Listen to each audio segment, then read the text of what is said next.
The security camera footage played on repeat. There they were, her husband of 8 years and her former best friend, locked in a passionate kiss right there in his office. The same office where she used to bring him lunch every Tuesday. The same desk where they had made love on their anniversary just 3 months ago. Keisha's hands shook as she watched the timestamp 3:47 p.m., last Thursday. She had been at home that day preparing for his mother's birthday dinner. This was not the first time she had seen this footage. The private investigator had delivered it to her 3 days ago, along with photos, hotel receipts, and phone records that painted a picture she never wanted to see. Her husband Marcus, the man she had given up everything for, had been cheating on her with Tanya for over a year. The worst part was not just the betrayal. It was how stupid she felt. How blind she had been. All those late nights at the office, all those business trips, all those times Tanya had come over for dinner and acted like her friend. They had been laughing at her behind her back for months. Keisha closed the laptop and stared at the wall of their bedroom. Their beautiful bedroom in their beautiful house that she had decorated with love and care. The house she had turned into a home while giving up her own dreams. She had been the VP of marketing at a major tech company when she met Marcus. She was making her own money, climbing the corporate ladder, building something for herself. Then Marcus came along with his charm and his promises. He was already successful, already rich from his family's business empire. He told her she did not need to work so hard. He told her she deserved to be taken care of. He painted pictures of a life where she could focus on the things that mattered, their relationship, their future family, the charity work she was passionate about. So she had stepped down from her position. She had walked away from her career to support his. She became the perfect wife, hosting dinner parties for his business associates, organizing charity events that made him look good, managing their household so he could focus on making more money. She had made him her whole world. And this was how he repaid her. The bedroom door opened and Marcus walked in, still in his expensive suit, his phone pressed to his ear. He was talking in that smooth voice he used for business deals, completely unaware that his world was about to change forever. "I need those numbers by morning, James. This deal cannot wait." He hung up and looked at her with that same smile that had once made her heart race. Now it made her sick. "Hey baby, sorry I'm late. Traffic was crazy downtown." He loosened his tie and started unbuttoning his shirt. Such a normal evening routine. Such a normal lie. Keisha said nothing. She just watched him, memorizing this moment. The last moment before everything changed. The last moment he would look at her without fear in his eyes. "You okay? You seem quiet tonight." Marcus walked to his side of the bed and sat down to take off his shoes. The same shoes that had walked into that hotel room with Tanya dozens of times. "I'm fine," she said softly. Her voice sounded strange to her own ears. Calm. Too calm. Marcus did not notice. He never really noticed her anymore unless she was useful to him. He had gotten comfortable taking her for granted. He had gotten careless with his lies and his secret life. That carelessness was going to cost him everything. "Good. I have an early meeting tomorrow, so I'll be leaving around 6. Another lie. She knew from the investigator's report that his early meeting was actually breakfast with Tanya at their favorite hotel. The same hotel where they had been meeting every Tuesday and Friday for the past year. "Of course you do," Keisha said. She pulled her knees up to her chest and wrapped her arms around them. She looked like a broken woman, and in many ways she was. But broken things could be dangerous when they had nothing left to lose. Marcus finally looked at her, really looked at her. Something in her tone must have caught his attention. "Are you sure you're okay? You've been acting strange all week." All week. That was how long she had known about his affair. That was how long she had been planning what came next. She had spent those 3 days learning everything she could about Marcus and Tanya's relationship. She had spent those 3 days remembering exactly who she used to be before she became his wife. She had spent those 3 days planning their destruction. "I'm perfect," she said, and for the first time in years she meant it. She was about to become perfect again. Perfect and powerful and completely free. Marcus shrugged and went into the bathroom to shower. She heard the water start running and knew she had about 15 minutes. 15 minutes to make the final preparations for tomorrow. Tomorrow when everything would begin. She opened her laptop again and sent one last email. Short and simple, "It's time. Everything is ready. Tomorrow at 9 a.m. sharp." The response came back immediately. "Understood. We'll be ready on our end." Keisha smiled for the first time in 3 days. It was not a nice smile. It was the smile of a woman who had been pushed too far and was finally ready to push back. They had no idea what was coming for them. They had no idea that the quiet, supportive wife they had been deceiving was about to remind them both exactly who they were dealing with. She had given up her career for love. She had sacrificed her ambitions for his success. She had made herself small so he could feel big. But she had never forgotten how to fight. She had just been choosing not to. That choice was over now. The morning came faster than usual. Keisha woke up at 5 a.m., an hour before Marcus's alarm. She lay in bed listening to him breathe, knowing it would be one of the last peaceful moments he would have for a very long time. She had barely slept, but she felt more awake than she had in years. At exactly 6 a.m., Marcus's alarm went off. He reached over to turn it off, then groaned and stretched like he always did. Such a creature of habit. Those habits had made him predictable, and predictable people were easy to destroy. "Morning, baby," he mumbled, leaning over to kiss her forehead. His lips felt like ice against her skin. She wondered how many mornings he had kissed her goodbye before going to kiss another woman. She wondered how he had managed to look her in the eyes all those times. "Have a good meeting," she said softly. Her voice was steady now. The shaking had stopped sometime during the night. She had found her center again, found the strength she used to have back when she was building her own empire instead of supporting his. Marcus got dressed in his usual morning routine. Shower, shave, coffee, check his phone. He always checked his phone while drinking his coffee, probably reading messages from Tanya.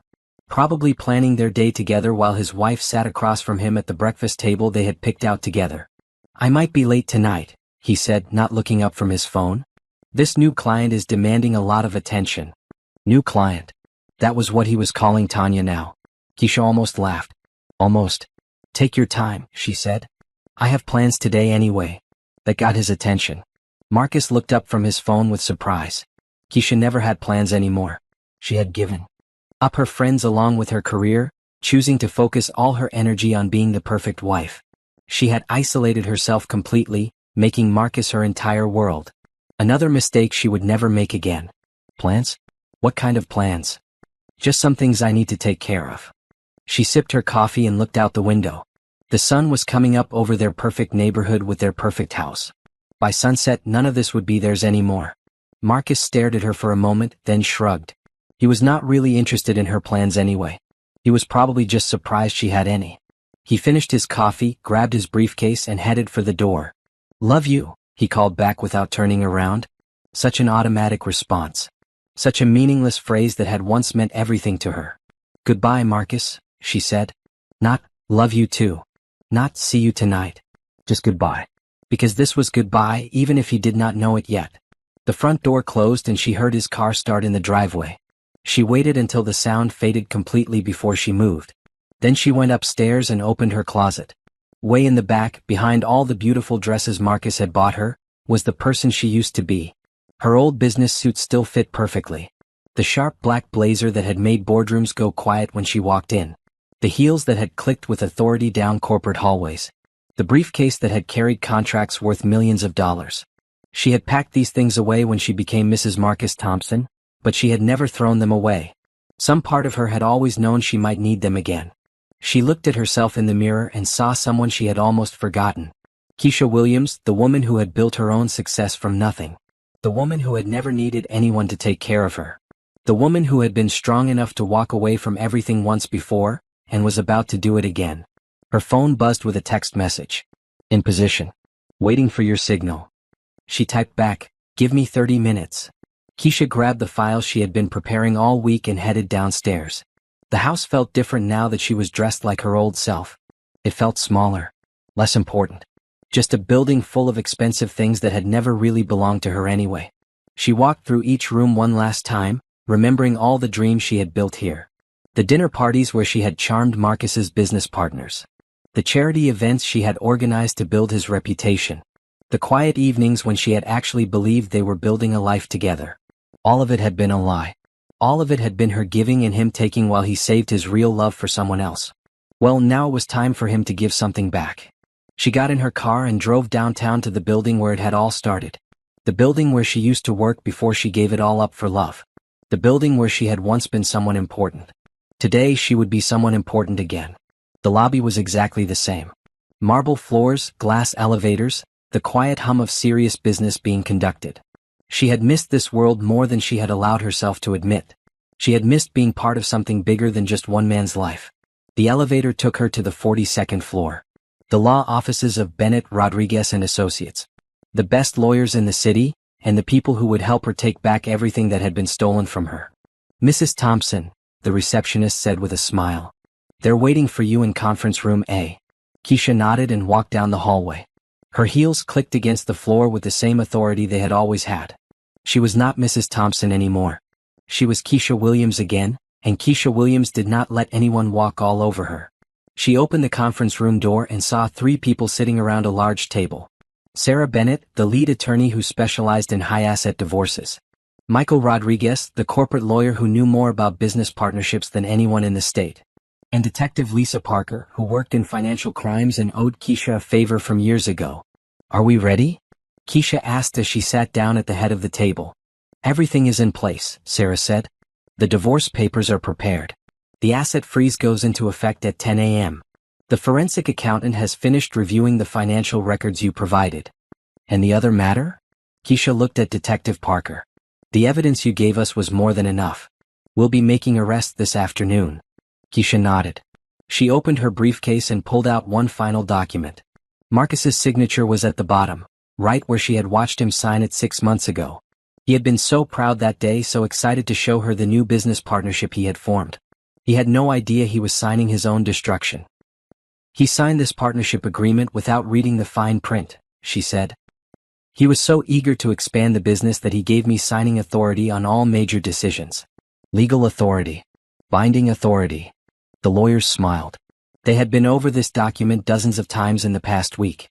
It was ironclad. Marcus had handed her the keys to his kingdom without even realizing it. "So when the divorce goes through and I claim my 50% of all assets, I'll also have the authority to sell my share to whoever I choose." Keisha looked around the table. "And I choose to sell it to his biggest competitor for exactly $1. The room was quiet for a moment. Then Michael Rodriguez started laughing. His own greed destroyed him. "This is beautiful. What about the woman?" Detective Parker asked. "Tanya Morris? What about her?" Keisha's voice was cold now. "She'll lose her job when we expose the embezzlement. She'll face criminal charges for stealing from the company.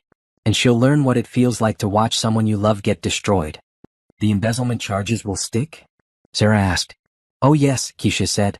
"Tanya has been stealing from the company for months. Small amounts but consistent. She thought she was being clever, but I've been tracking every transaction. She's been using company funds to pay for her dates with my husband. Hotel rooms, expensive dinners, jewelry.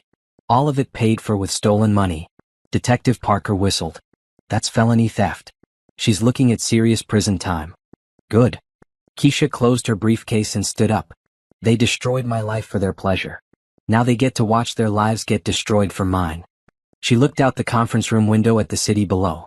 Somewhere out there, Marcus was probably having breakfast with Tanya, planning their future together. They had no idea that their future had just been canceled. "When do we begin?" she asked. Sarah checked her watch. "The papers are being served in exactly 15 minutes. By noon today, Marcus Thompson will have lost everything." Keisha smiled. It was time to remind the world who she really was. At exactly 9 a.m., Keisha's phone rang. She was sitting in her car outside Marcus's office building, watching the entrance where soon everything would change.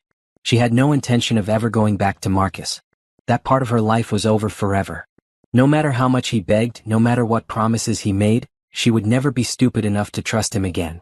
Some betrayals could not be forgiven, and this was one of them. The phone call was from Sarah Bennett. "It's done. The papers have been served. Security cameras show he got them at his desk about 2 minutes ago." Through the building's glass windows, Keisha could see people moving around on the upper floors. Somewhere up there, Marcus was reading the divorce papers that would destroy his world. Somewhere up there, he was realizing that his quiet, supportive wife had just declared war on him. "How long before the asset freeze takes effect?" Keisha asked. 10 minutes. At 9:15, every account, every investment, every piece of property will be frozen pending the divorce proceedings. He won't be able to move a single dollar without court approval. Keisha checked her watch. 9:05 a.m. In 10 minutes, Marcus would try to access his accounts and find them locked.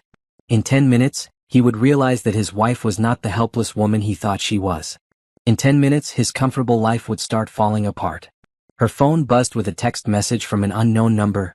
"Emergency. Something terrible is happening. Call me right away."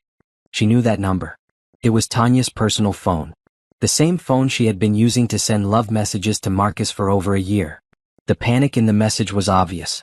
Word traveled fast in business circles, and news of Marcus's divorce was probably already spreading through the company. Keisha deleted the message without responding. Tanya would have to figure out her own problems now. In a few hours, she would have much bigger things to worry about than her lover's divorce. At 9:10 her phone rang again. This time it was Marcus. "Keisha, what the hell is this?" His voice was shaking with rage and confusion. "These papers. This can't be real. You can't be serious about this." "I'm completely serious," she said calmly. "I want a divorce, Marcus. I want out of this marriage and I want my fair share of everything we built together." "But why? What brought this on? We can talk about this, baby. Whatever's wrong, we can fix it." The word baby made her stomach turn. How many times had he called Tanya baby while lying to his wife? How many times had he used that same sweet voice to manipulate both women? "There's nothing to fix," she said. "This marriage is over. My lawyer will handle everything from now on." "Your lawyer?" "Keisha, you're scaring me. This isn't like you. You don't make big decisions without talking to me first. Something must be wrong. Are you having some kind of breakdown?" A breakdown. Of course he would think that. Of course he would assume that his wife could not possibly be smart enough or strong enough to plan something like this. He had gotten so used to her being weak that he had forgotten she had once been powerful. "I'm thinking more clearly than I have in years," she said. "Goodbye, Marcus." She hung up before he could respond. Her phone immediately started ringing again, but she turned it off. She had said everything she needed to say to him. From now on, they would communicate through lawyers. At 9:15, the asset freeze went into effect. Keisha's phone vibrated with a notification from her bank app. The joint accounts that had been frozen now showed her as the primary account holder pending the divorce proceedings. Marcus would not be able to touch a penny without her permission. She drove across town to Tanya's apartment building. Not to confront her, but to watch. She wanted to see what happened when someone's world fell apart. She wanted to see if Tanya would handle betrayal better than she had. The apartment building was in the expensive part of downtown, the kind of place Tanya could never afford on her company salary. The kind of place that required stolen money to maintain. Or a rich boyfriend who paid for everything. At 10 a.m., Detective Parker's unmarked car pulled up outside the building. 2 other police cars followed. Keisha watched from across the street as the officers went inside. She checked her watch. Right on schedule. 20 minutes later, they came back out with Tanya in handcuffs. Even from a distance, Keisha could see that she was crying. Her perfectly styled hair was messy, her expensive clothes wrinkled. She looked small and scared and completely unprepared for what was happening to her. That was exactly how Keisha had felt 3 days ago when she found out about the affair. That was exactly how every wife felt when she discovered her husband's betrayal. Now it was Tanya's turn to feel small and scared and alone. Keisha's phone buzzed with another notification.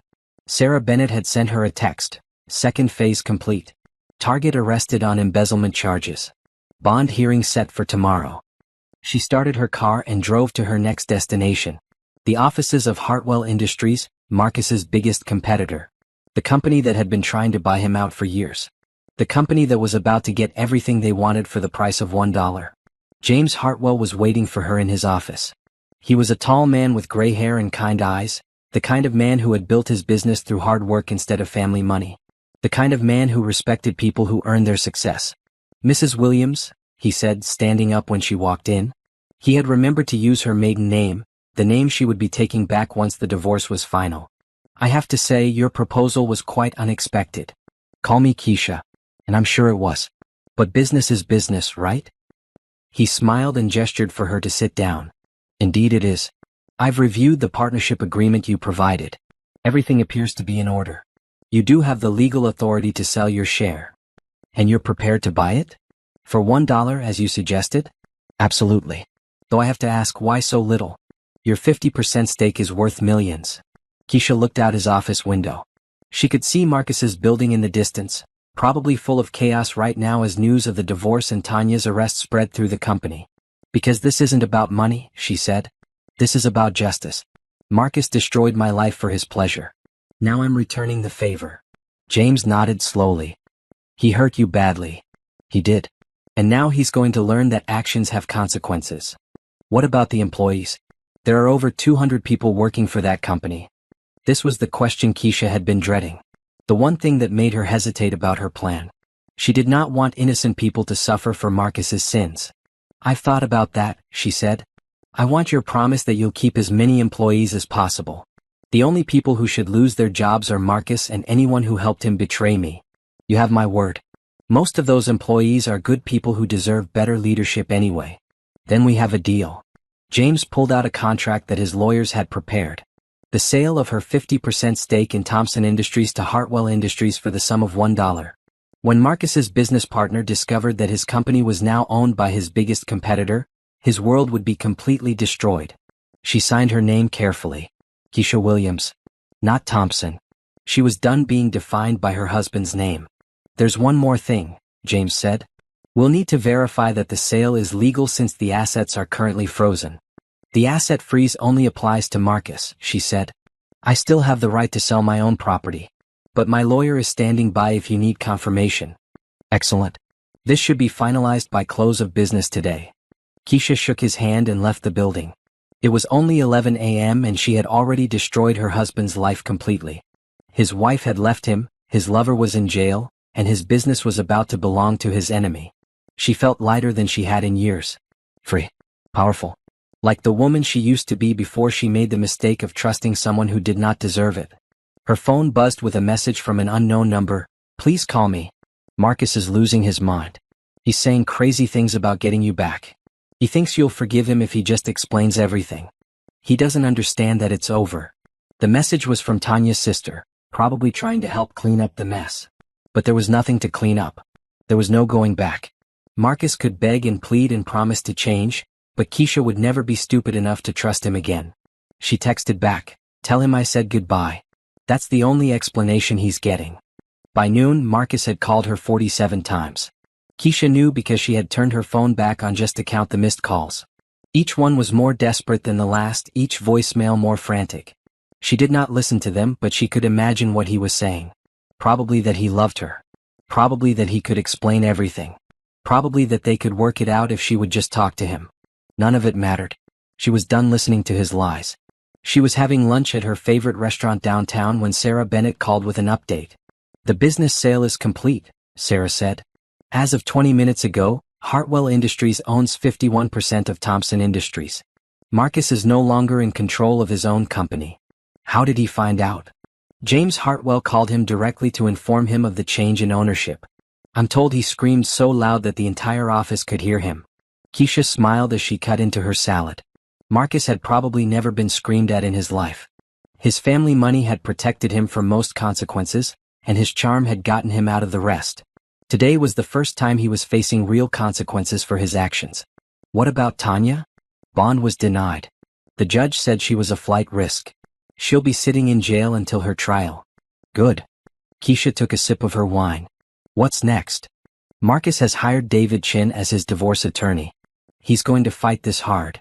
David Chin was the best divorce lawyer in the state, known for protecting rich men's assets from their ex-wives. He was expensive, ruthless, and very good at his job.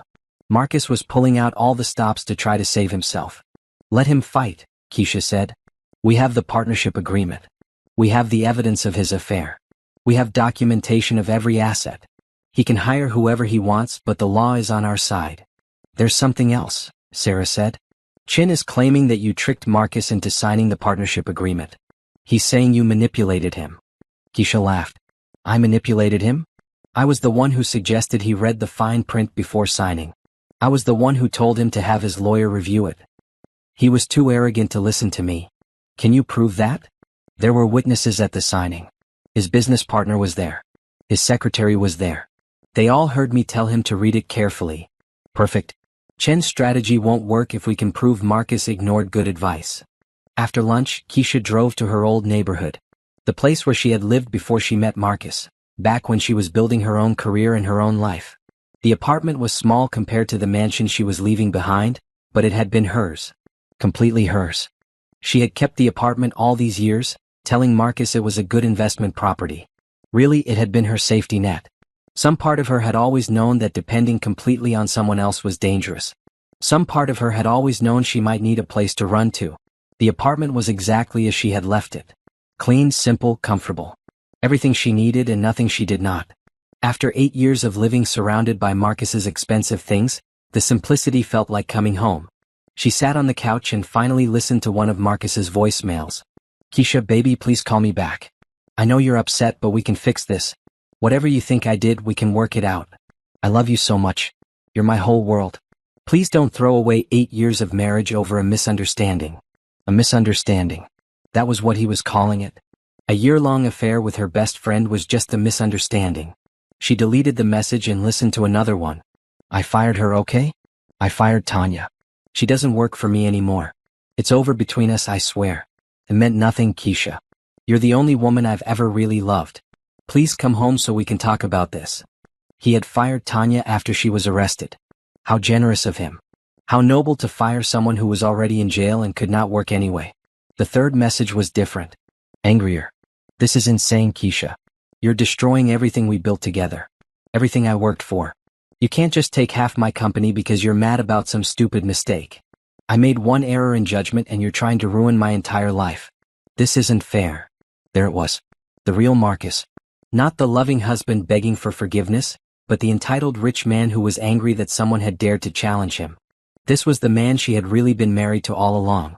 She deleted all the messages without listening to the rest. She had heard enough. Her doorbell rang at 4 p.m. She looked through the peephole and saw Marcus standing in the hallway, looking desperate and exhausted. His expensive suit was wrinkled, his hair messy. This was probably the worst day of his privileged life. "I know you're in there," he called through the door. "Your car is in the parking lot. Please just talk to me for 5 minutes. Let me explain what happened." Keisha said nothing. She sat on her couch and waited for him to leave. "I love you," he said, his voice breaking. "I know I made a mistake, but I love you so much. Tanya meant nothing to me. It was just physical. It didn't mean anything. Just physical. As if that made it better. As if cheating on your wife was acceptable as long as you did not love the other woman. Please, Keisha. I'll do anything to fix this. I'll go to counseling. I'll quit the business. I'll do whatever you want. Just please don't leave me." She almost laughed. He would quit the business? The business he no longer controlled anyway? How generous of him to offer to give up something he had already lost. "I can't live without you," he said. "You're everything to me. Please don't throw away our marriage over one stupid mistake." One mistake. One stupid mistake. As if a year-long affair was just a momentary lapse in judgment. After an hour he finally left.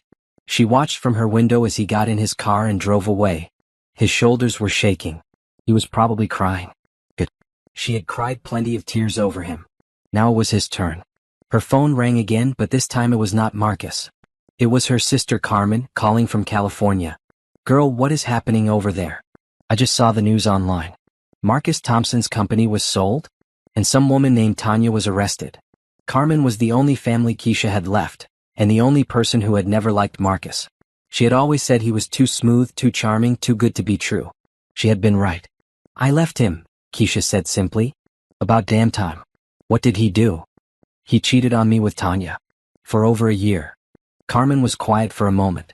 "With your friend Tanya? The one who used to come to dinner?" "Yes. That bastard. I'm sorry, sis. I know you loved him." "I did. But I'm done loving people who don't love me back." "Good for you. And you took half his business." "I took what was legally mine. He signed the papers that gave me the right to do it." Carmen laughed. "You always were smarter than him. He just never realized it." "No, he didn't. He thought I was just the pretty wife who would never cause any trouble." "His mistake. So what's next?" "I'm going to rebuild my life. My real life, not the fake one I was living with him." "Need any help? I can fly out there tomorrow." "No, I'm okay. I need to do this myself." After they hung up, Keisha made herself dinner and tried to plan her next steps. The divorce would take months to finalize, but the hardest part was over. Marcus's business was destroyed, Tanya was in jail, and she was free. Tomorrow she would start looking for a new job. She had been out of the workforce for 8 years, but she still had skills. She still had connections. She would rebuild her career from scratch if she had to. Her phone buzzed with a text from Marcus. "I'm not giving up on us. I'll wait as long as it takes for you to forgive me. I love you." She blocked his number and went to bed in her own apartment, in her own bed, for the first time in 8 years. She slept better than she had since before she found out about the affair. The morning news was full of stories about Thompson Industries. Local company sold and surprise deal. Businessman loses control of family empire. Corporate takeover shocks business community. Marcus's humiliation was public now, broadcast across the city for everyone to see. Keisha watched the coverage while drinking her coffee in her simple kitchen. The reporters were calling it a hostile takeover, but they had no idea how hostile it really was. They had no idea that the man's own wife had orchestrated his destruction. Her phone rang at 8 a.m. Sarah Bennett with another update. Marcus's lawyer filed an emergency motion to stop the divorce proceedings, Sarah said. He's claiming you're mentally unstable and not capable of making major decisions. Mentally unstable? Keisha laughed. That's his strategy? It's a desperate move. He's trying to have you declared temporarily incompetent so he can regain control of the assets. Will it work? Not a chance. We have documentation of your planning, your meetings with lawyers, your business decisions. You've been functioning perfectly. If anything, you're more competent now than you've been in years. Keisha agreed. She felt sharper, more focused, more like herself than she had since she got married. Leaving Marcus had been like waking up from a long dream. There's a court hearing this afternoon, Sarah continued. You'll need to appear in front of the judge to respond to the motion. I'll be there.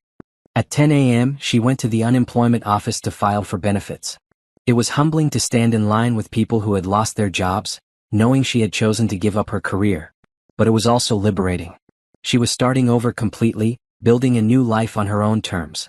The woman behind the counter was sympathetic when she explained her situation. 8 years out of the workforce is a long time, the woman said. But you have good experience from before. Marketing VP is impressive. I hope someone will still want to hire me. Oh honey, with your background? You'll be fine. Might take a few months to find the right position, but you'll find something. From there, she went to the library to update her resume. It felt strange to write down her accomplishments from so long ago, but seeing them on paper reminded her of who she used to be. She had been good at her job. Really good. She had managed million-dollar campaigns, led teams of 20 people, increased company revenues by 30% in 2 years. She had been somebody before Marcus. She could be somebody again. At 2 p.m., she arrived at the courthouse for the emergency hearing. Marcus was already there with his lawyer, David Chin. He looked terrible. His skin was pale, his eyes red from lack of sleep. When he saw her, he started to stand up, but Chin pulled him back down. Mrs. Thompson, Judge Martinez said when the hearing began. I understand your husband is claiming you're not mentally competent to make major financial decisions. How do you respond to that? Keisha stood up calmly. She was wearing her best business suit, her hair pulled back professionally. She looked every inch the successful businesswoman she had once been. Your Honor, I've never been more mentally competent in my life, she said. For 8 years, I allowed my husband to make all our major decisions. I trusted him completely and he betrayed that trust. Deciding to leave him and protect my financial interests was the sanest decision I've ever made. Mrs. Thompson, can you explain the business transaction that your husband is disputing? 6 months ago, my husband asked me to sign a partnership agreement giving me equal authority over business decisions. I advised him to read the fine print and have his lawyer review it. He refused, saying he trusted me. When I discovered his affair last week, I exercised my legal rights under that agreement. Judge Martinez looked at the documents Sarah had provided. Mr. Chin, do you have evidence that your client was coerced or deceived into signing this agreement? David Chin stood up. Your Honor, my client was manipulated by a woman who was planning to destroy him from the beginning. Do you have evidence of this planning from 6 months ago? Chin was quiet for a moment. No, Your Honor. Mrs. Thompson, do you have evidence that you advised your husband to review the agreement carefully? Sarah handed the judge a stack of papers. Your Honor, we have testimony from 3 witnesses who were present at the signing. All confirm that Mrs. Thompson told her husband to read the agreement and consult his attorney. The judge reviewed the testimony quickly. Mr. Thompson, she said looking at Marcus. Why didn't you read the agreement before signing it? Marcus stood up shakily. I trusted my wife, Your Honor. I never thought she would use it against me. But she advised you to read it? Yes, but... And you chose not to follow that advice? Yes. Judge Martinez closed the file. Motion denied. Mrs. Thompson appears to be fully competent and acting within her legal rights. The divorce proceedings will continue as scheduled.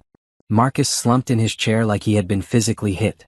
Chin whispered something in his ear, probably telling him this was just the first battle in a long war. As they left the courtroom, Marcus tried to approach her. Keisha, please. Can we just talk for 5 minutes? Away from the lawyers, just you and me? She looked at him for a long moment. He looked so desperate, so broken. Part of her almost felt sorry for him. Almost. There's nothing to talk about, Marcus. You made your choice when you decided to cheat on me. Now you get to live with the consequences. It was a mistake. People make mistakes. A mistake is forgetting to pick up milk at the store. A mistake is being late for dinner. Having an affair for over a year while lying to your wife every single day is not a mistake. It's a choice. I love you. No, you don't. You love having someone take care of you. You love having someone make your life easier. You love having someone who never questions you or challenges you. But you don't love me because if you did, you never could have hurt me the way you did. She walked away before he could respond. She could hear him calling her name, but she did not turn around. She was done looking back. That evening she got a call from James Hartwell. The merger is complete, he said. Thompson Industries no longer exists as an independent company. All employees have been offered positions with Hartwell Industries at their current salaries. What about Marcus? He's been offered a position as a junior marketing consultant.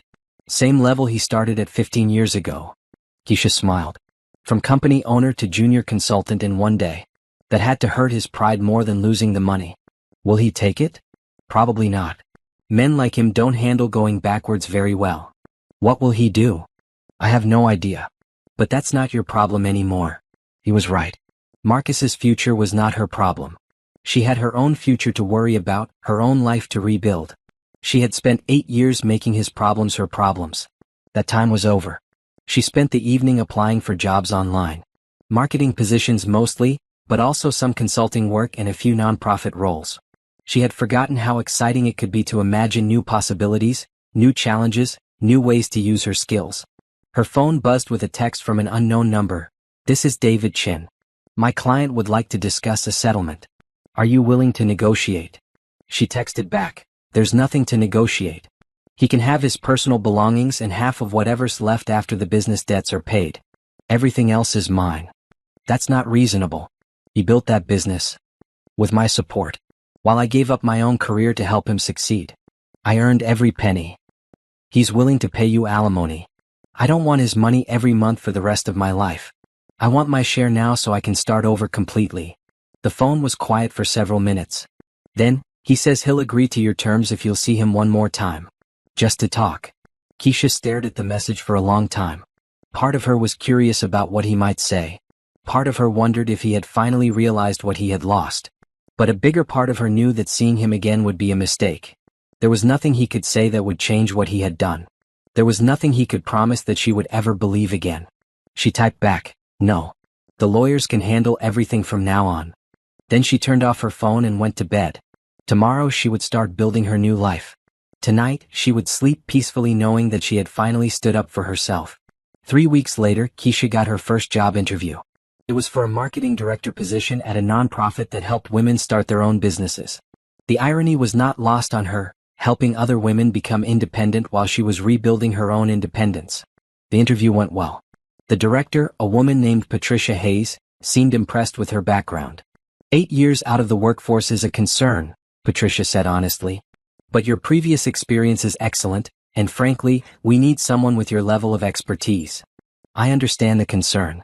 But I've been studying current marketing trends, taking online courses, updating my skills. I'm ready to work hard and prove myself. Why this job? Why not something in the corporate world where you'd make more money? Keisha thought about the question carefully. Because I know what it's like to depend on someone else for everything. I know how dangerous it can be to give up your own power. If I can help other women avoid that mistake, then my own experience will have been worth something. Patricia smiled. When can you start? The salary was less than half what she had made in her old job, but it was enough to live on. More importantly, it was hers. Money she would earn with her own work, her own skills, her own effort. She called Sarah Bennett with the good news. Congratulations, Sarah said. By the way, the divorce is almost final. Marcus has agreed to all your terms. All of them? Everything. He gets his personal belongings and half of what's left after the business debts. You get the house, the cars, the investment accounts, and your share of the business sale. He also agreed to pay all court costs. What changed his mind? I think he finally realized he had no choice. David Chin probably told him he would lose even more if he kept fighting. After they hung up, Keisha drove to the house she had shared with Marcus. She needed to pack up her things and decide what to do with the rest. The house felt empty and cold now, like a museum of a life that no longer existed. She walked through each room remembering all the dreams she had built here. The kitchen where she had cooked Marcus's favorite meals. The living room where they had hosted dinner parties. The bedroom where she had believed they were building a life together. It all felt like someone else's life now. Like a story she had read about different people. In the master bedroom, she found a letter on her pillow. Marcus's handwriting, her name on the envelope. She almost threw it away without reading it, but curiosity got the better of her. Keisha, the letter began. I know you don't want to see me or talk to me, but I had to write this. I had to try one more time to make you understand how sorry I am. She sat on the bed and kept reading.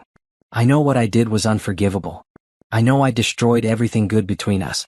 I know I hurt you in ways that can never be fixed. But I need you to know that losing you has been the worst thing that ever happened to me. The letter went on for 3 pages. Marcus apologizing, Marcus explaining, Marcus begging for another chance. He promised to go to therapy. He promised to change. He promised to spend the rest of his life making it up to her. I know you think I don't really love you, he wrote. But you're wrong. I love you more than I've ever loved anyone. I was just too stupid and selfish to realize what I had until it was gone. Please, give me one more chance to prove that I can be the husband you deserve. Keisha read the letter twice, then put it back in the envelope. Marcus sounded sincere. He sounded broken and sorry and desperate to fix things. For a moment, she almost felt bad for him. Then she remembered the security camera footage. Marcus and Tanya in his office, kissing like teenagers. Marcus and Tanya at expensive restaurants, laughing together while his wife waited at home. Marcus and Tanya in hotel rooms, making love while his wife planned charity events to make him look good. She tore up the letter and threw it in the trash. Words were easy. Promises were easy. But actions showed who people really were, and Marcus's actions had shown her everything she needed to know. By evening, she had packed everything that mattered to her. It was less than she expected. 8 years of marriage, and most of what she wanted fit in a dozen boxes. The rest was just expensive things that had never really belonged to her anyway. She was loading the last box into her car when a familiar voice called her name. Keisha? Is that really you? She turned around and saw her old colleague, Mike Davidson, walking toward her from across the street. He looked the same as he had 8 years ago, maybe a little grayer around the edges. Mike, what are you doing in this neighborhood? I live here now. Bought a house about 6 months ago. He looked at the boxes in her car. Are you moving? Something like that. She did not want to explain the whole situation to someone she had not seen in years. I heard about what happened with Thompson Industries. That was some business deal. James Hartwell played it perfectly. Mike had no idea that she was the one who had orchestrated the whole thing. To the outside world, it just looked like a smart business move by Hartwell. Business is business, she said. Yeah, I guess so. Hey, are you working anywhere these days? I remember you were brilliant at marketing. We could use someone with your skills at my company. Actually, I just got a job. Starting Monday. That's great. Where at? Women's Business Development Center. I'm going to be their new marketing director. Mike looked surprised. That's a big step down from where you were before. VP to director, corporate to nonprofit. You sure about that? It was the same question everyone would probably ask her. Why was she settling for less? Why was she not trying to get back to where she had been before? I'm sure, she said. Sometimes starting over means starting smaller. But it also means starting honest. Mike nodded like he understood, even though she was sure he did not. Well, if you ever change your mind, give me a call. I'm VP of Marketing at Consolidated Systems now. We're always looking for talent. After he left, Keisha sat in her car for a few minutes, thinking about what he had said. She could probably get her old life back if she wanted to. Maybe not the exact same position, but something close. Something that paid well and came with status and respect. But she did not want her old life back. Her old life had been built on the foundation of someone else's success. Her new life would be built on her own foundation, brick by brick, decision by decision. She drove back to her apartment and spent the evening unpacking boxes and arranging her furniture. It was a small space, but it was hers. Every piece of furniture, every decoration, every choice was completely hers. Her phone rang at 9 p.m. An unknown number, but she answered it anyway. Keisha? This is Tanya. She almost hung up immediately. The last person she wanted to talk to was the woman who had helped destroy her marriage. I'm calling from jail, Tanya continued quickly. I know you don't want to hear from me, but I had to call. I had to tell you how sorry I am. Sorry doesn't change anything. I know. I know it doesn't. But I need you to know that I never meant for it to go as far as it did. It started as just, I don't know, excitement. The thrill of doing something forbidden. I never meant to fall in love with him. Fall in love with him. So it had not just been physical after all, despite what Marcus had said in his voicemails. You were my friend, Keisha said. I trusted you. I welcomed you into my home. I know. I betrayed you in the worst possible way. I hate myself for it. Good. You should hate yourself. Tanya was crying now. I've lost everything. My job, my freedom, my reputation. Everything. And Marcus won't even talk to me anymore. He acts like I seduced him, like it was all my idea.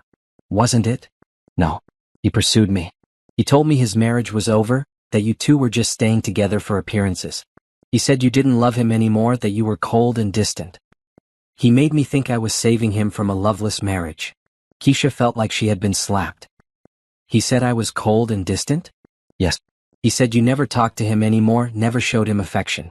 He said you were more like roommates than husband and wife. The lies were breathtaking. Keisha had loved Marcus completely, had given him everything she had. She had been affectionate, supportive, devoted. If she had been distant lately, it was only because she had sensed something was wrong but could not figure out what. That's not true, she said. None of that is true. I know that now. I can see how much you loved him by how hard you're fighting to hurt him back. A woman doesn't destroy someone's entire life unless they meant everything to her. Keisha was quiet for a moment. Tanya was right about that, at least. She had not gone after Marcus because she hated him. She had gone after him because she had loved him so much that his betrayal had nearly destroyed her. I'm going to prison, Tanya continued. Probably for 2 years, maybe more. I've lost everything that mattered to me. But I deserved it. What I did to you was unforgivable. Yes, it was. Is there anything I can do? Any way I can make this right? No. There's nothing you can do. The damage is done. Will you ever be able to forgive me? Keisha thought about the question honestly.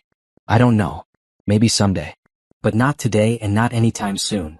I understand. I just wanted you to know that I'm sorry. And I wanted you to know the truth about how it started. Marcus lied to both of us. After Tanya hung up, Keisha sat in her quiet apartment thinking about what she had learned. Marcus had not just cheated on her. He had lied about her to his lover, painted her as a cold, unloving wife to justify his affair. He had rewritten their entire marriage in his mind to make himself the victim. The phone call had answered one question that had been bothering her. She had wondered if Marcus really loved Tanya, if their affair had been about genuine feelings or just physical attraction. Now she knew the truth. It had been about Marcus's ego. He had enjoyed having two women compete for his attention, had enjoyed being the center of both their worlds. He had never loved either of them. He had only loved himself. The next morning she started her new job. The Women's Business Development Center was in a converted warehouse downtown, bright and modern with an energy that reminded her why she had loved working in the first place.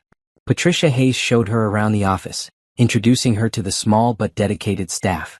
We help about 200 women a year start their own businesses, Patricia explained. Everything from bakeries to tech startups. Your job will be to help them market themselves effectively. What's the biggest challenge they face? Confidence mostly. A lot of these women have been out of the workforce, or have been supporting someone else's dreams instead of their own. They have good ideas and strong skills, but they don't believe in themselves. Keisha nodded. She understood that challenge better than anyone. Her first client was a woman named Rosa Martinez who wanted to start a catering business. Rosa had been a stay-at-home mom for 15 years, but her husband had left her for a younger woman and she needed to support herself and her 3 children. I can cook, Rosa said during their meeting. I know I can cook, but I don't know anything about marketing or advertising or getting customers. Tell me about your food. What makes it special? Rosa's face lit up. I make traditional Mexican food but with my own twist.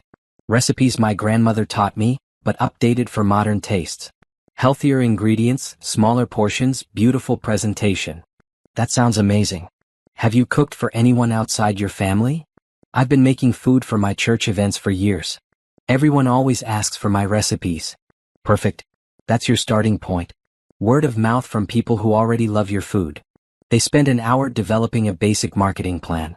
Social media strategy, a simple website, business cards to hand out at church and community events.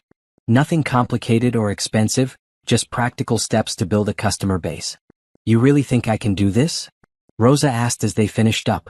I know you can do this. You have a product people want, you have a community that supports you, and you have the motivation to succeed. That's more than a lot of businesses start with. As Rosa left, Keisha felt something she had not felt in years. Purpose. She was helping someone build something real, something that would support her family and give her independence. This was so much better than organizing charity events to make her husband look good. At lunch, she got a call from Sarah Bennett. The divorce is officially final, Sarah said. Congratulations, you're a free woman. How do I feel about that? How do you feel about that? Keisha looked out the window at the busy street below. People going about their lives, building careers, chasing dreams, making their own choices about who to love and who to trust. I feel like myself again, she said. Good. You've got quite a settlement, by the way. After all the legal fees and business debts, you're walking away with about $2 million. $2 million. Enough to never work again if she was careful with it. Enough to buy a big house and expensive cars and all the things that were supposed to make people happy. I'm going to invest most of it, she said. Keep some for emergencies, but put the rest into index funds and forget about it. Smart. What about the house? Sell it? I don't want to live there anymore. Any regrets about how you handled this? Keisha thought about the question. Marcus's business was gone, his reputation was ruined, his money was mostly hers now. Tanya was in prison. She had gotten her revenge completely and thoroughly. No, she said. No regrets. They made their choices and I made mine. That evening she treated herself to dinner at a nice restaurant. Not because she was celebrating the money or the successful revenge. She was celebrating something much more important. She was celebrating the fact that she was free. Free from a marriage that had been built on lies. Free from a life that had never really been hers. Free to make her own choices, her own mistakes, her own successes. As she ate, she thought about Rosa Martinez and the dozens of other women she would help over the coming months. Women who had been betrayed, abandoned, or simply forgotten by the people who were supposed to love them.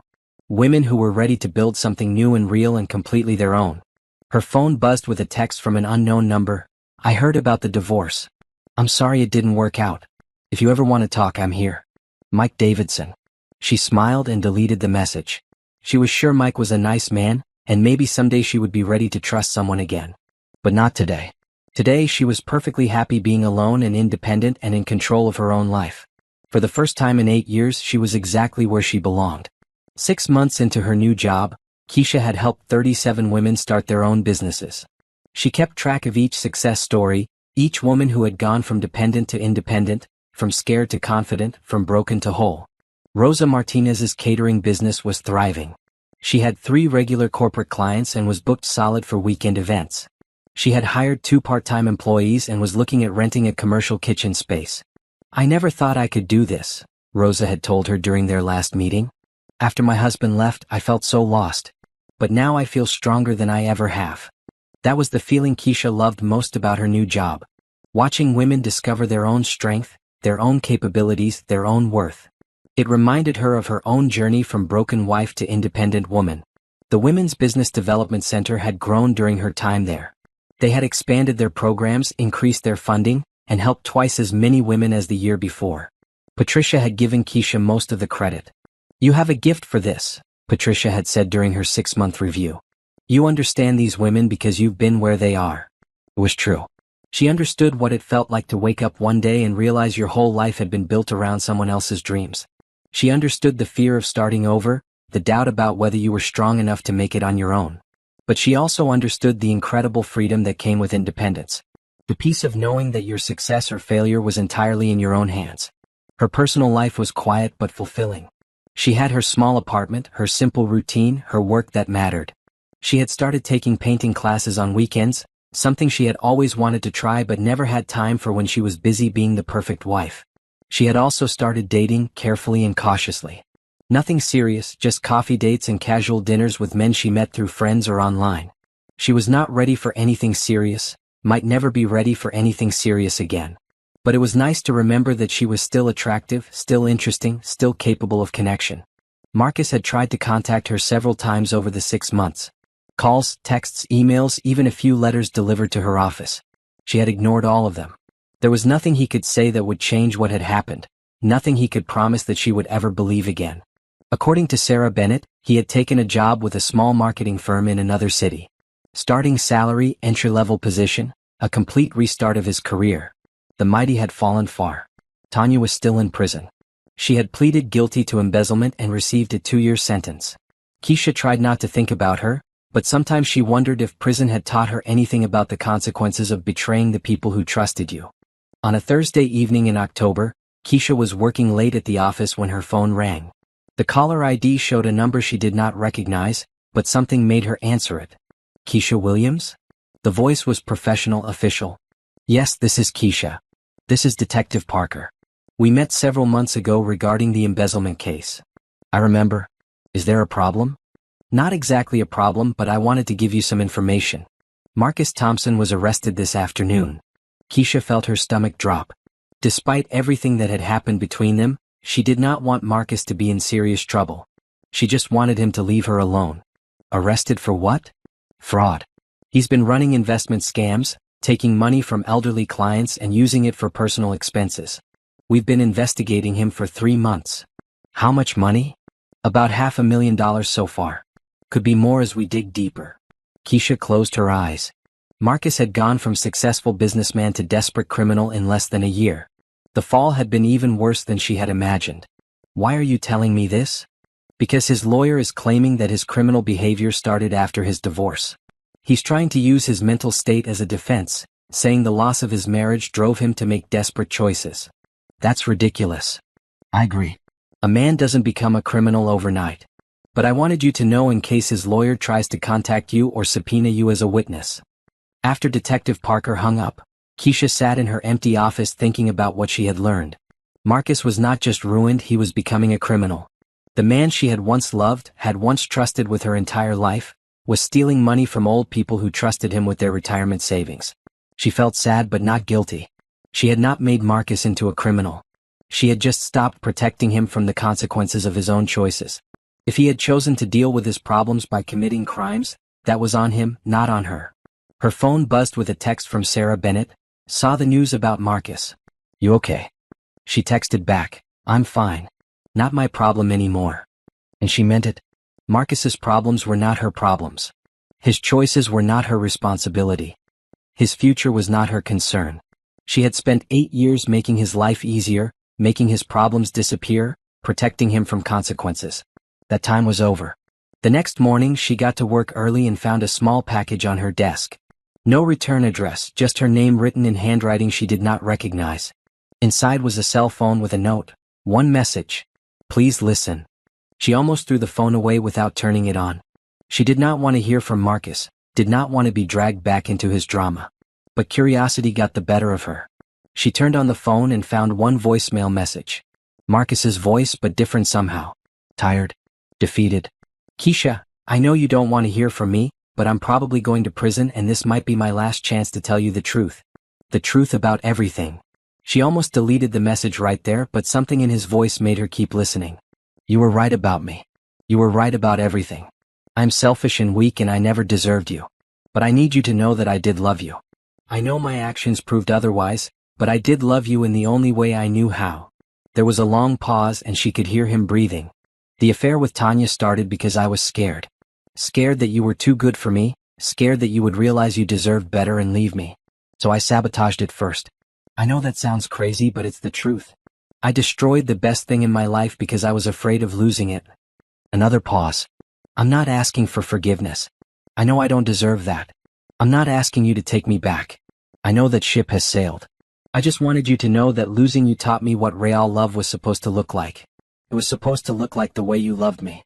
Completely, honestly, generously. I never loved you that way, and that's my biggest regret. The message continued for another minute, Marcus apologizing and explaining and taking responsibility for his choices. He sounded sincere, maybe for the first time since she had known him. I hope you find someone who loves you the way you deserve to be loved, he said at the end. I hope you find someone who appreciates what a gift you are. I'm sorry it took losing you for me to realize what I had. The message ended and Keisha sat staring at the phone for a long time. It was the apology she had wanted to hear months ago, the honesty she had needed from him. It was too late to change anything, but at least now she knew that Marcus understood what he had done. She deleted the message and threw the phone in the trash.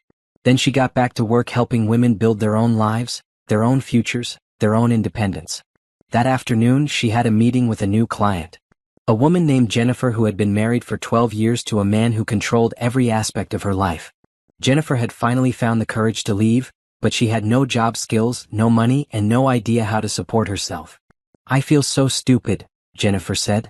"I have a college degree but I haven't worked in over a decade. Who's going to hire me?" "You'd be surprised," Keisha said. "What did you study in college?" "Accounting. I was actually pretty good at it." "Perfect. Every small business needs help with their books. We can start you with some part-time clients, help you build up your confidence and your resume. You really think I can do this?" Keisha looked at Jennifer and saw herself from a year ago. Scared, uncertain, convinced she was too old and too inexperienced to start over. "I know you can do this. A year ago I was sitting where you are now. Divorced, starting over, terrified that I had waited too long to reclaim my life. But here I am and I'm happier than I've been in years. What happened to your ex-husband? He made some bad choices and now he's facing the consequences. But that's not my story anymore. My story is about what I built after I left him." Jennifer smiled for the first time since she had walked into the office. "I like that. I want my story to be about what comes next, not what came before." "Exactly. The past is just information. It's not a prediction of the future." As Jennifer left, Keisha felt the same satisfaction she always felt when she helped someone take the first step toward independence. This was her calling, her purpose, the reason she had gone through everything with Marcus. She had been broken so she could learn how to heal. She had been betrayed so she could learn how to trust herself. She had lost everything so she could discover what really mattered. Her phone rang as she was getting ready to leave for the day. Patricia's voice was excited. "Keisha, I just got off the phone with the Morrison Foundation. They want to fund a major expansion of our program.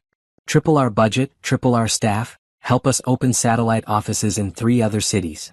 That's incredible. What do they need from us?" "They want you to lead the expansion. They were impressed with your work here, your results with clients, your vision for helping women achieve economic independence." Keisha felt her heart racing. This was the opportunity she had dreamed of but never dared to hope for. A chance to help thousands of women instead of dozens. A chance to build something truly meaningful. "What would that mean for my position here?"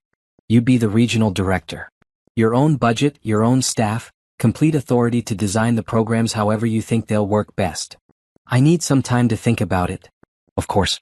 But Keisha, this is your chance to build something amazing. Something that will outlast all of us." That night, Keisha sat in her apartment thinking about the offer. Regional director. Her own programs.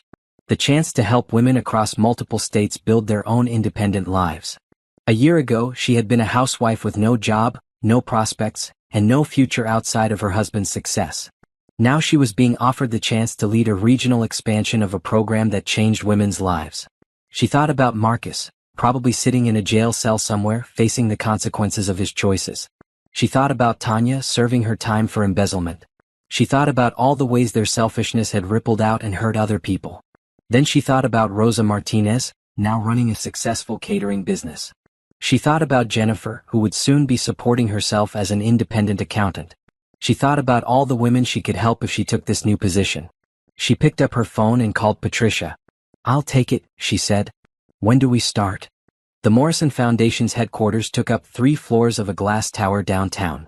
Keisha had been there twice before for meetings, but today felt different.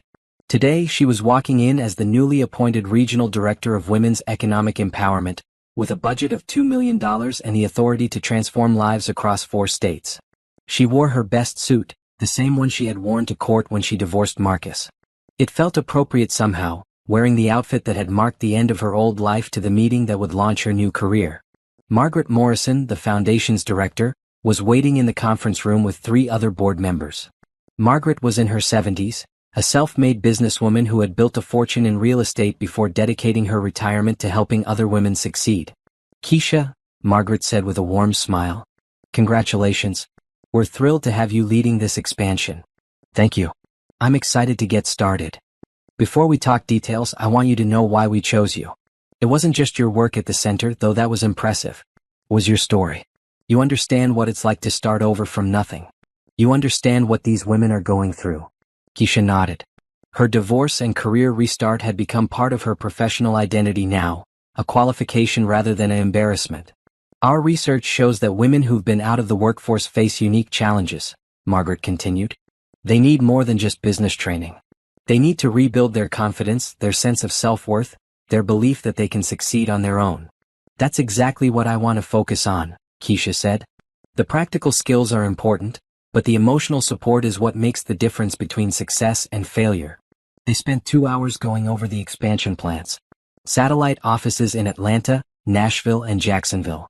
Staff hiring, program development, partnership agreements with local colleges and business organizations. It was more responsibility than Keisha had ever had, even in her corporate days. You'll have complete authority over program design and implementation, Margaret explained. We believe in giving our directors the freedom to innovate. What about accountability? How will you measure success? Number of women served, number of businesses successfully launched, average income increase for participants. But also less tangible things, confidence surveys, follow-up interviews, long-term success tracking. By the end of the meeting, Keisha's head was spinning with possibilities. She could create programs specifically for divorced women, for single mothers, for women escaping abusive relationships. She could partner with legal aid organizations, domestic violence shelters, community colleges. She could build something that would help thousands of women reclaim their lives. As she left the foundation offices, her phone rang. Sarah Bennett. How did the meeting go? Better than I hoped. They're giving me everything I asked for and more. Congratulations. You've come a long way from the broken woman who walked into my office a year ago. Was I really that broken? You were hurt and angry and determined to get revenge. But you weren't broken. Broken women don't fight back the way you did. After they hung up, Keisha drove to her old neighborhood. Not to see the house she had shared with Marcus, that had been sold months ago, but to visit the coffee shop where she used to spend her mornings when she was a housewife with too much time and too little purpose. The barista who had made her daily latte for 3 years was still there. Keisha, I haven't seen you in forever. How are you? I'm good, Maria. Really good. Different but good. You look different. Happier. More. Maria paused, searching for the right word. More like yourself, if that makes sense. It made perfect sense. She was more like herself than she had been in years. She was the woman she had been before Marcus, but stronger. The woman she would have become if she had never given up her own dreams for someone else's. She ordered her usual latte and sat at the same table where she used to read magazines and plan charity events and wonder why she felt so empty despite having everything she was supposed to want. Now she knew why she had felt empty. She had been living someone else's life, supporting someone else's dreams, defining herself through someone else's success. She had been a supporting character in her own story. Her phone buzzed with a text from an unknown number. Saw the news about your promotion. Congratulations. You deserve all the success in the world. The message was signed M, and she knew immediately who it was from. Marcus, reaching out from whatever jail cell or halfway house he was living in now. Still trying to maintain some connection to her, even after everything that had happened. She deleted the message without responding. His opinion of her success was irrelevant now. His approval or disapproval meant nothing. She had built this new life completely without him, and she would continue building it without giving him another thought. That evening, she called her sister Carmen in California to share the good news. Regional director? Carmen squealed. Girl, that's amazing. I'm so proud of you. I still can't believe it's real. A year ago, I was an unemployed divorcee with no prospects. A year ago, you were a woman who had just discovered her own strength. This is just the natural result of that discovery. I keep thinking about all the women I'll be able to help. Women in situations like mine, who need someone to show them that starting over is possible. You're going to change so many lives. I hope so. I want my experience with Marcus to mean something. I want all that pain to have served a purpose. It already has. Look at who you've become. After they hung up, Keisha spent the evening researching the cities where she would be opening new offices. Atlanta's thriving business community, Nashville's growing entrepreneur scene, Jacksonville's diverse population of women needing economic opportunities. Each city would need its own approach, its own partnerships, its own understanding of local challenges and resources. It would be like starting 4 new businesses at once, each one dedicated to helping other women start their own businesses. The irony was not lost on her. She was about to become the kind of successful businesswoman she had been before she met Marcus, but with a mission that grew directly out of her experience of losing everything and starting over. She was turning her biggest failure into her greatest success. Her phone rang at 9 p.m. Patricia Hayes calling from the office. I know it's late, but I had to tell you about something that just happened. Rosa Martinez just got a contract to cater the mayor's inaugural dinner. $50,000. That's incredible. She called me crying. She said a year ago she was broke and scared and convinced she would never be able to support her family. Now she's running a business that's generating more income than her ex-husband ever provided. How does she feel about it? She said she feels powerful. Like she can handle anything life throws at her now. That was the feeling Keisha wanted to give to every woman she worked with. Not just financial independence, but emotional independence. The confidence that came from knowing you could take care of yourself, no matter what happened. There's something else, Patricia continued. Rosa wants to expand. She's thinking about opening a restaurant. She asked if you could help her with the business plan. Of course. I'd love to help her take the next step. She also said something interesting. She said watching you rebuild your life gave her the courage to rebuild hers. She said if you could start over after 8 years of marriage, she could start over after 15 years of being a housewife. Keisha felt tears in her eyes. She had never thought about how her own journey might inspire other women. She had been so focused on moving forward that she had not realized other people were watching and learning from her example. I'm going to put that in the marketing materials for the new program, she said. Stories of women who rebuilt their lives, who found their strength, who discovered they were capable of more than they ever imagined. That's perfect. Real stories are always more powerful than statistics. The next morning, Keisha woke up early and went for a run through her neighborhood. It was something she had started doing after the divorce, a way to clear her head and prepare for the day ahead. As she ran, she thought about the conversation with Patricia. Rosa Martinez had been inspired by her story. How many other women might be inspired by knowing that starting over was possible, that independence was achievable, that strength could be found even in the middle of betrayal and loss? She decided to start a blog. Nothing fancy, just honest posts about the reality of rebuilding your life after divorce, after betrayal, after discovering that everything you thought you knew about yourself was wrong. She would write about the practical things, finding a job, managing finances, building new social connections. But she would also write about the emotional journey, the anger, the fear, the gradual discovery of your own capabilities. When she got home from her run, she opened her laptop and started writing. 1 year ago, I discovered that my husband of 8 years was having an affair with my best friend. Today, I was promoted to regional director of a program that helps women achieve economic independence. This is the story of what happened in between. She wrote for 2 hours, telling the story of the security camera footage, the divorce proceedings, the business sale, the job search, the gradual rebuilding of her confidence and her career. She wrote about the moment she realized she was not a victim, she was a survivor. She wrote about the difference between revenge and justice, between getting even and getting ahead. Most importantly, she wrote about the discovery that losing everything could actually be the beginning of gaining everything that really mattered. When she finished writing, she read the post through twice before publishing it. It was honest, raw, and completely true. It was her story, told in her own words, without shame or regret. Within an hour, the post had been shared 50 times. Within a day, it had been shared 500 times. Women were commenting with their own stories of betrayal and rebuilding, of loss and recovery, of discovering strength they never knew they had. One comment stood out: I'm sitting in my lawyer's office right now about to file for divorce. I'm terrified of starting over at 45. Your story gives me hope that I can do this. Keisha smiled and typed back, you can absolutely do this. It won't be easy, but it will be worth it. Feel free to reach out if you need encouragement. That was how it started. One blog post, one honest story, one woman sharing her experience with other women who needed to know that starting over was possible. Within a month, she was getting emails from women all over the country. Within 3 months, she was invited to speak at conferences about divorce recovery and career rebuilding. Her personal story had become part of her professional mission. Her experience with betrayal had become a tool for helping other women avoid her mistakes and learn from her recovery. She had turned her worst experience into her greatest strength.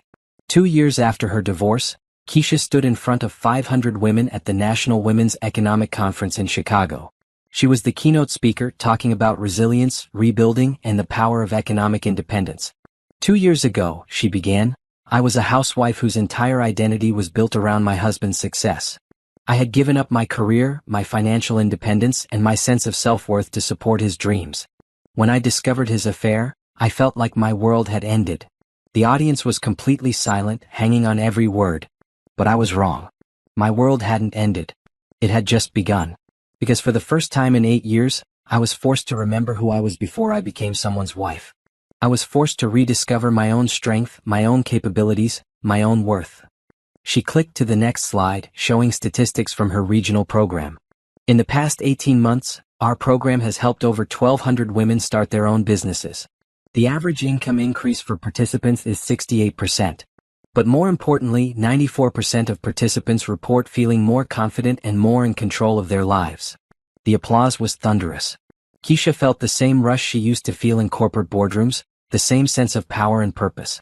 But this was better because this was about building up instead of just building profits. After her speech, she was surrounded by women wanting to share their own stories. Divorce survivors, single mothers, women escaping abusive relationships, women who had simply realized they wanted more from life than they were getting. One woman, about Keisha's age, approached her with tears in her eyes. "I read your blog post about starting over," she said. "It saved my life. I was so depressed after my divorce that I was considering ending it all.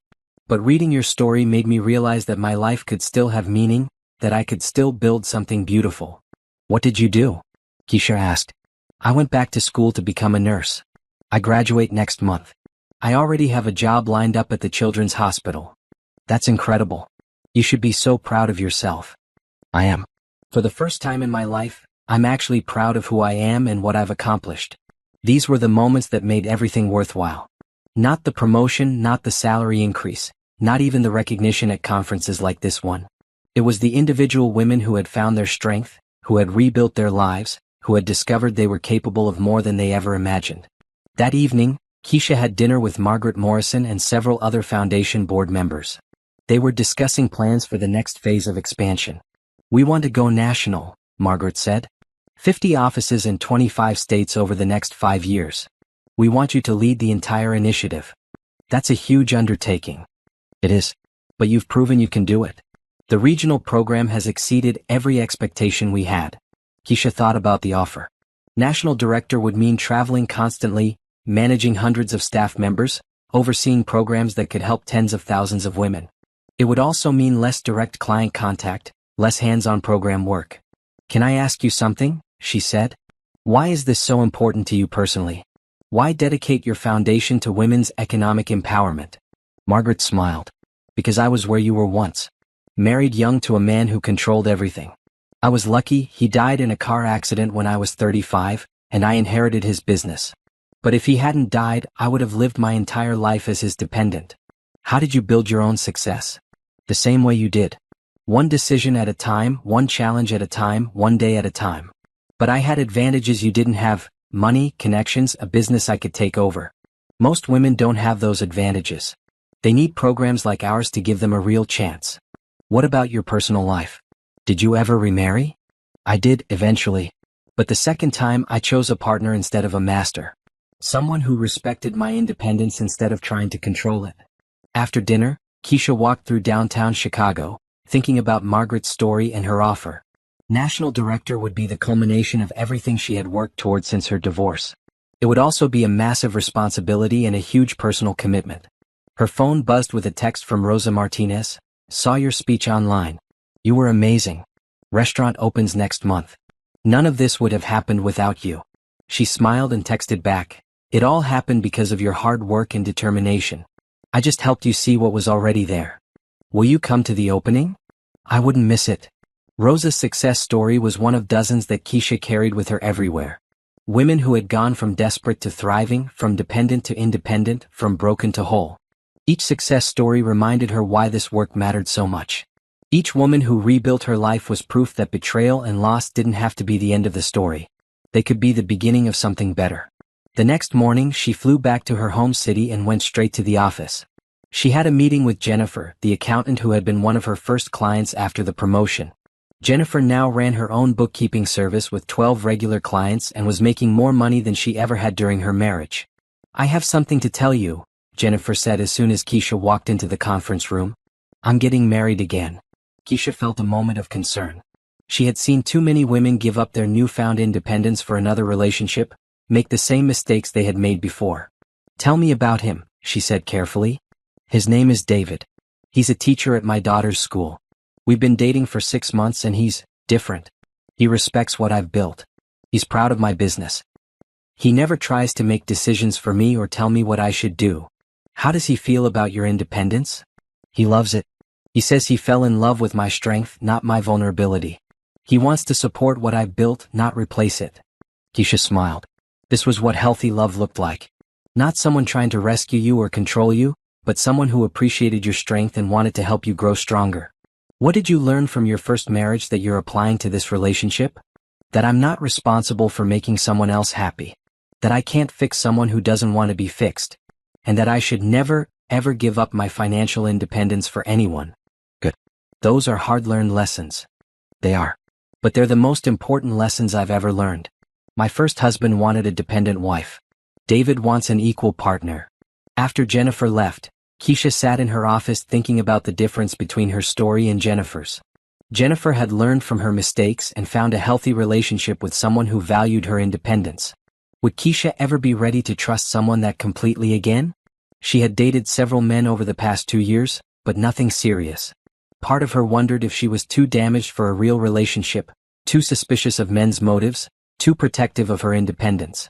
Her assistant knocked on the door. There's someone here to see you. Says he's an old colleague from your corporate days. Keisha looked up to see Mike Davidson standing in the doorway. The same Mike she had run into while moving out of her old house, but he looked different somehow. More confident, more successful.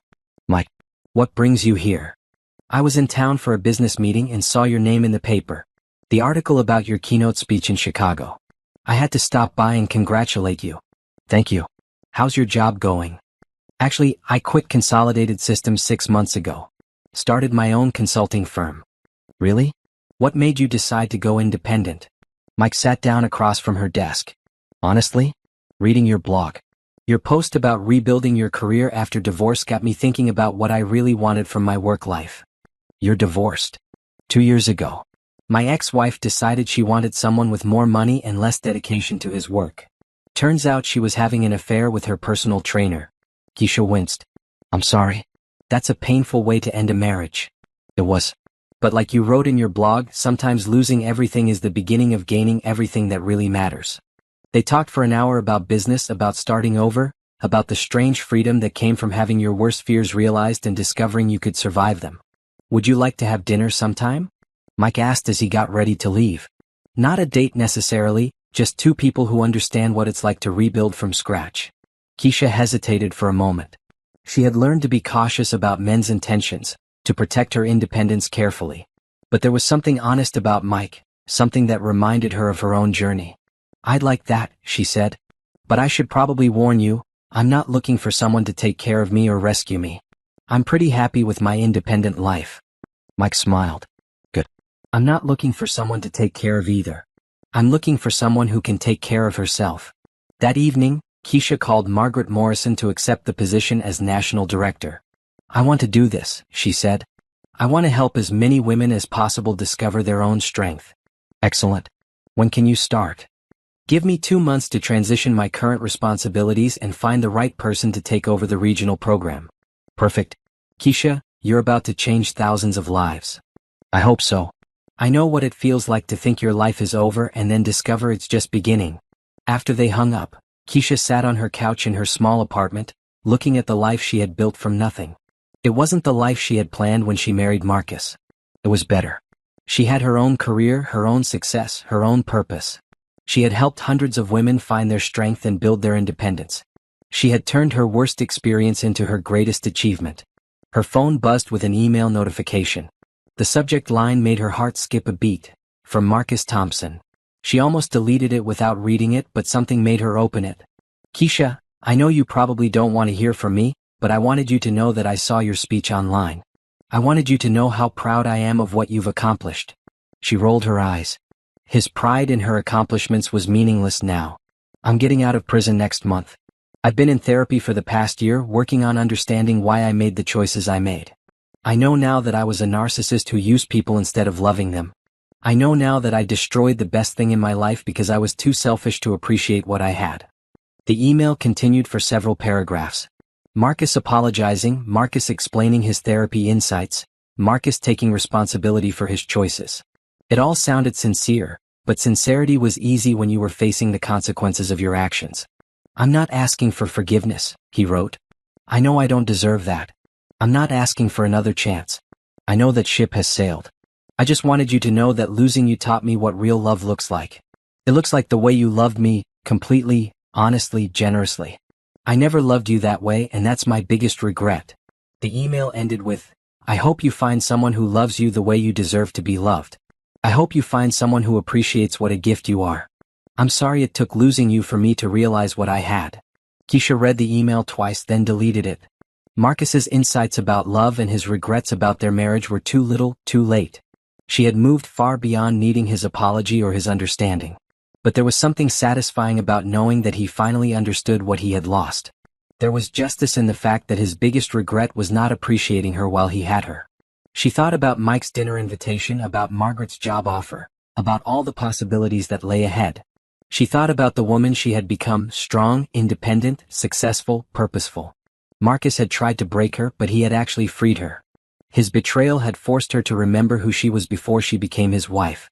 His lies had taught her to trust herself. His selfishness had shown her what real love was supposed to look like. She was grateful for all of it now. Grateful for the pain that had made her stronger, grateful for the loss that had shown her what really mattered, grateful for the betrayal that had set her free. Tomorrow she would start planning the national expansion that would help thousands of women find their own strength. Next week, she would have dinner with a man who appreciated her independence instead of trying to control it. But tonight, she would sit in her small apartment that was completely hers, surrounded by the life she had built with her own hands, and feel proud of everything she had survived and everything she had become. She had won. Not because she had destroyed Marcus, though she had. Not because she had gotten revenge, though she had. She had won because she had discovered that she didn't need anyone else to make her whole. She was complete all by herself. And that was the most satisfying victory of all. 5 years after her divorce, Keisha stood in the ballroom of the Marriott Hotel, surrounded by 300 women celebrating the 5th Annual Women's Independence Awards. The event had grown from a small local gathering to a national celebration of women who had overcome obstacles to achieve economic independence. Tonight, Rosa Martinez was receiving the Entrepreneur of the Year award. Her restaurant had expanded into 3 locations, and she employed 47 people. She was also opening a culinary school to teach other women the skills they needed to start food service businesses. 5 years ago, I was a broke single mother who thought my life was over, Rosa said in her acceptance speech. Tonight, I'm standing here as proof that it's never too late to start over, it's never too late to chase your dreams, and it's never too late to build the life you deserve. The audience erupted in applause. Keisha felt tears in her eyes, the same tears she felt every time she saw a woman who had transformed her life completely. As the National Director of Women's Economic Empowerment, Keisha now oversaw 43 offices in 26 states. Her programs had helped over 8,000 women start businesses, find careers, and achieve financial independence.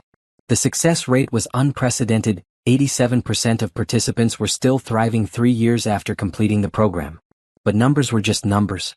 What mattered were the individual stories. Women like Rosa, like Jennifer, like the hundreds of others who had discovered their own strength and rebuilt their lives from scratch. After the ceremony, Keisha mingled with the guests, collecting stories and celebrating victories.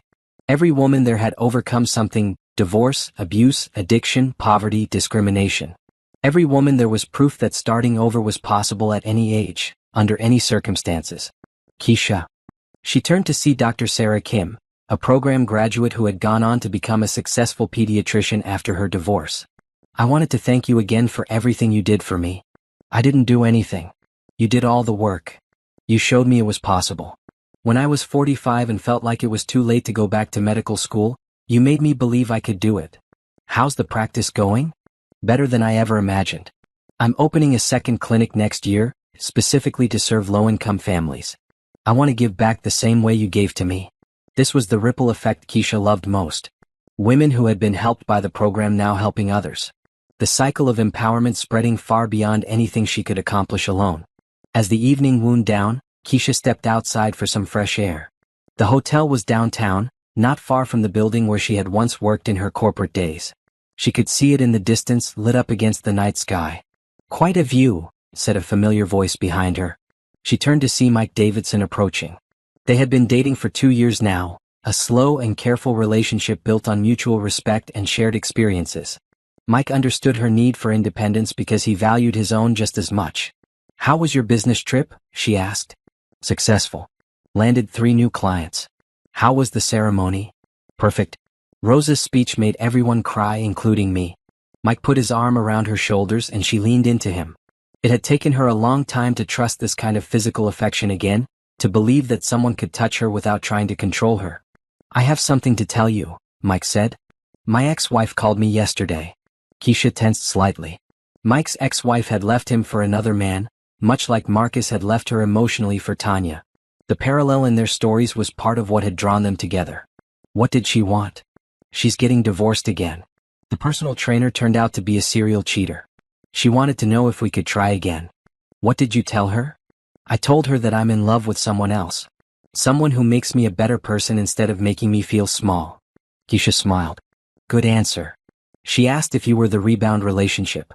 "I told her you were the real relationship." She was the practice round. They stood in comfortable silence for a few minutes, watching the city lights. Keisha thought about how different this felt from her relationship with Marcus. With Marcus, she had always felt like she was performing, trying to be the perfect wife, the ideal partner. With Mike, she just felt like herself. "I've been thinking about something," Mike said. "About us." "What about us?" "We've been together for 2 years. We're both financially independent, emotionally healthy, completely honest with each other. We've both proven we can take care of ourselves." "That's true. So I was wondering if you might be interested in taking care of each other. Not because we need to, but because we want to." Keisha looked at him. "Are you asking what I think you're asking?" Mike reached into his jacket pocket and pulled out a small velvet box. "I'm asking if you'd like to be partners. In business and in life. Equal partners with equal say in everything. 2 independent people choosing to build something together." Keisha stared at the box, her heart racing. She had never thought she would want to get married again. After Marcus, the whole institution had seemed like a trap, a way for women to lose themselves in someone else's dreams. But this felt different. This felt like 2 complete people choosing to share their completeness, not 2 broken people trying to fix each other. "What would that look like?" she asked. "Marriage between 2 people who refuse to give up their independence?" "I don't know," Mike said honestly. "We'd have to figure it out as we go. Separate bank accounts, shared decisions, equal responsibility for everything. Neither of us giving up our careers or our dreams for the other person." "What about children?" "If we want them, we'll figure out how to share that responsibility equally too. If we don't want them, that's okay too." Keisha thought about Jennifer, who had found a partner who respected her independence. She thought about Margaret Morrison, who had eventually found someone who supported her success instead of competing with it. She thought about all the women she had counseled over the years, women who had been afraid to trust again, afraid to love again, afraid to be vulnerable again. She had always told them that the right person would appreciate their strength, not try to diminish it. Maybe it was time to take her own advice. "Ask me properly," she said. Mike got down on one knee right there on the hotel balcony, opening the box to reveal a simple diamond ring. "Keisha Williams," he said, "will you marry me? Will you be my equal partner in everything? Will you help me build a life that makes both of us better people?" "Yes," she said without hesitation. "Yes, I will." As Mike slipped the ring onto her finger, Keisha thought about the journey that had brought her to this moment. The betrayal that had broken her heart, the divorce that had freed her spirit, the career that had given her purpose, the program that had let her help other women find their strength. All of it had been necessary. All of it had led her to this place, this moment, this man who loved her strength instead of fearing it. Her phone buzzed with a text message. She glanced at it and saw it was from Carmen, her sister in California. "Saw the live stream of the awards ceremony. You looked amazing up there. So proud of everything you've built." She texted back, "Just got engaged. To someone who loves me for who I am, not who he wants me to be." Carmen's response came immediately, "Finally. I can't wait to meet him." "When's the wedding?" "We haven't even discussed that yet. But it'll be small. Just family and close friends. I'm not interested in a big production. As long as you're happy. I'm happier than I've ever been in my life." And she was. Not because she was getting married, but because she was marrying someone who appreciated the woman she had become. Someone who had seen her at her strongest and most independent and had fallen in love with exactly that. 6 months later, they had a small wedding in the garden behind the Women's Business Development Center. Rosa Martinez catered the reception. Jennifer did the accounting for the wedding expenses. Margaret Morrison gave a toast about the power of love between equals. Marcus was not invited, obviously. He had been released from prison the year before and had moved to another state to start over. According to mutual acquaintances, he was working as a car salesman and living in a small apartment. He had learned a hard lesson about the consequences of betrayal, but that was his story to write now, not hers. Tanya had been released after serving 18 months in prison. She had also moved away, and Keisha had heard nothing about her new life. That was exactly how she wanted it. In her wedding vows, Keisha promised to be Mike's partner in all things, but never his dependent. She promised to support his dreams while never abandoning her own. She promised to love him for who he was, not for who she could make him become. In his vows, Mike promised to celebrate her independence, not try to control it. He promised to be her soft place to land without being her crutch. He promised to build a life with her, not for her. After the ceremony, as they danced to their first song as husband and wife, Mike whispered in her ear, "Thank you for showing me what real love looks like." "Thank you for being worthy of it," she whispered back. As the evening wound down, Keisha found herself standing in the same garden where she had once felt so lost and broken. Now she was surrounded by friends she had made through her work, celebrating a marriage built on equality and respect, looking forward to a future full of possibilities. Her phone chimed with a notification from her blog. Someone had commented on her original post about starting over after betrayal. "I'm reading this at 2 a.m. after finding out about my husband's affair. I feel like my world is ending. Tell me it gets better." Keisha smiled and typed back, "It gets so much better than you can possibly imagine right now. Not because you'll get revenge or because he'll realize what he lost. It gets better because you'll discover who you really are when you're not defining yourself through someone else's life. You'll discover that you're stronger than you think, more capable than you know, and more deserving of real love than you ever believed. The pain you're feeling right now is not the end of your story. It's the beginning of your real story. Trust me on this." She posted the response and put her phone away. Tomorrow she would go back to her work helping women rebuild their lives. Tomorrow she would continue building the national program that was changing thousands of lives every year. But tonight, she would dance with her husband in the garden where she had once thought her life was over, celebrating the truth she had learned the hard way. Sometimes losing everything is the only way to find everything that really matters. She had won. Not because she had destroyed Marcus, though she had. Not because she had gotten revenge, though she had. She had won because she had discovered that she was complete all by herself, and that discovery had made her capable of real love with someone who saw her completeness and celebrated it. She had won because she had turned her worst betrayal into her greatest strength, her deepest pain into her most meaningful purpose, her biggest loss into her most important victory. She had won because she had learned that the best revenge against someone who tries to make you small is to become everything you were meant to be. And she had become everything she was meant to be and more.